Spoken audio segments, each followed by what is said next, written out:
नमस्कार दोस्तों, lead India law associates के इस वीडियो में आपका बहुत बहुत स्वागत है। हमारे एक दर्शक ने, जिन्होंने पहले भी सवाल पूछा है, अब दोबारा एक प्रश्न पूछना चाहते हैं।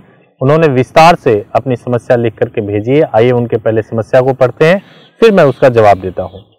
उन्होंने लिखा है, सर बहुत बहुत धन्यवाद, मुझे अच्छी तरह हर बातों को क्लियर किया आपने अपनी वीडियो में। सर मुझे आपसे एक राय लेनी है। सर जुलाई 2018 को मेरे साले की पत्नी, जो कि अपने ससुराल रहती थी, वो जुलाई में मेरे यहाँ यूपी से चंडीगढ़ आई थी और हम सभी माता वैष्णो देवी दर्शन करने को गए। जब वापस आए उसके कुछ दिनों बाद ही दोनों मियाँ बीवी में कुछ छोटी मोटी बात पर कहासुनी हो गई, और वो ये कि उसकी बीवी का पूरा दिन पता नहीं कहाँ कहाँ फोन पर लगी रहती थी। जिस बात को लेकर उन मियाँ बीवी में कुछ बहस हो जाती है और मेरा साला अपनी बीवी से उसका मोबाइल छीन लेता है, लेकिन वो ये भी कहता है कि तुम्हें जहां भी बात करनी है मेरे फोन से जिसको भी फोन करना हो किया करो, और होता भी ऐसा ही था। और ऐसे लगभग 10-15 दिन ऐसा चला और उसके बाद साले की पत्नी ने अपनी फांसी लगा ली। जबकि जिस दिन ये दुर्घटना हुई उस दिन घर में कुछ नहीं हुआ था। मेरा साला मेरे यहाँ किराए पर रहता था 7-8 वर्षों से। अब मृतिका के मायके वालों ने यहाँ आकर पुलिस में कुछ 5 लोगों के खिलाफ मामला दर्ज करवा दिया, IPC 306। उसने मेरी पत्नी, मेरी साली, मेरे ससुर, सबको, मेरे साले, सबके नाम एक मनगढ़ंत कहानी बनाकर अपनी FIR लिखवा दी। लेकिन इसकी शिकायत हमने यहाँ के SP साहब से करी, हम पर ऐसे झूठा मुकदमा दर्ज करा दिया है, तो FIR के अगेंस्ट SP द्वारा IO को एप्लीकेशन मिलती है और IO अपनी छानबीन करता है और हम सबका नाम उस दोष में ना पाया गया। चार्जशीट से हम सबको निकाल दिया गया और हम सबके चार्जशीट के खाना नंबर 2 में डाल दिए। हम बाकी लोग निर्दोष पाए गए पुलिस इन्वेस्टिगेशन के समय, लेकिन मेरे साले को अरेस्ट कर लिया गया। आज मेरे साले को 6 महीने हो गए हैं। अभी तक 3 बार जमानत की अर्जी लगा चुके हैं, लेकिन हाई कोर्ट से भी जमानत नहीं हो रही है। धारा 306 लगा है इस केस में।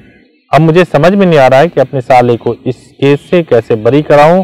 हाई कोर्ट बार बार कहता है कि पहले शिकायतकर्ता को कोर्ट में पेश होकर अपना बयान दर्ज करवाए, उसके बाद ही हाई कोर्ट बेल एप्लीकेशन पर गौर करेगी, जिसकी वजह से हाई कोर्ट मेरे साले को जमानत नहीं दे रही। अब इस केस में क्या होगा, कृपया मार्गदर्शन करें।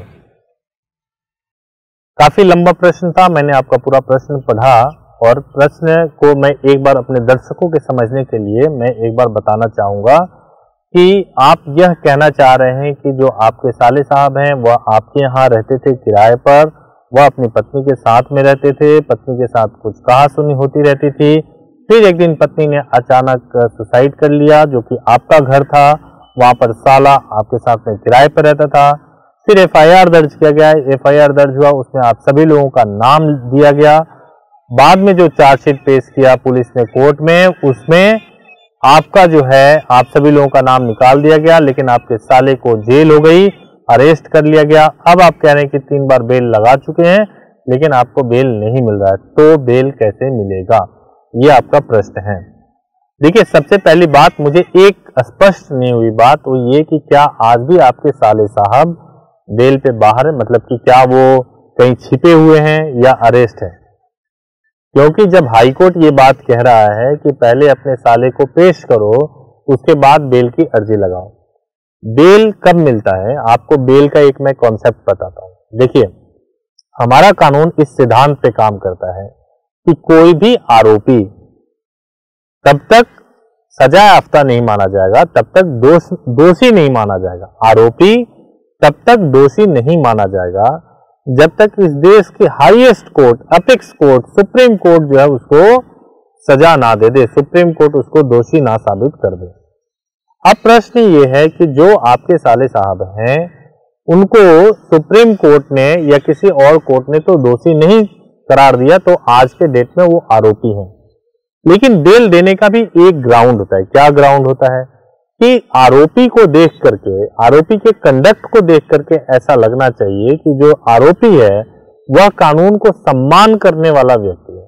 जो आरोपी है वह कानून को न केवल सम्मान कर सकता है बल्कि जब कभी भी जो इन्वेस्टिगेटिंग एजेंसी है वो उनके बुलाने पे वह उनके सामने जा भी सकता है। दूसरा, उसको देख करके ऐसा नहीं लगना चाहिए, मैंने उसकी एक्टिविटीज को देख करके ऐसा नहीं लगना चाहिए कि वह गवाहों को या सबूतों को नष्ट करने का काम कर सकता है। कुल मिलाकर के जब कोर्ट इस बात के लिए संतुष्ट हो जाती है कि आरोपी के जेल से बाहर रहने पर भी कोई केस के ऊपर असर नहीं पड़ेगा, तब जाकर के आरोपी को बेल दिया जाता है। अब आपके केस में क्या हो रहा है कि हाईकोर्ट बार बार ये कह रहा है कि पहले आरोपी का बयान दर्ज करवाओ, पहले आरोपी को कोर्ट के सामने पेश करो।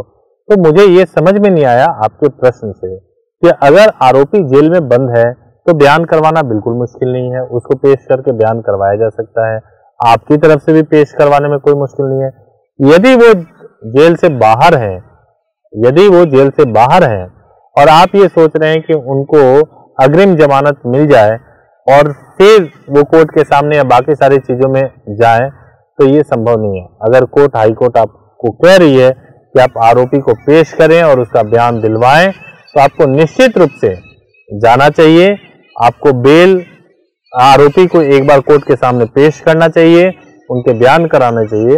हो सकता है कुछ समय के लिए उनको अरेस्ट कर लिया जाए, लेकिन फिर संभवतः बेल जरूर आपको इसमें मिल जाएगा और तब जाकर के आपकी समस्या का समाधान हो पाएगा।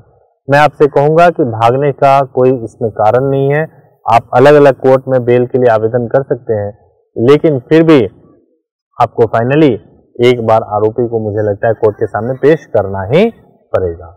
बहुत बहुत धन्यवाद।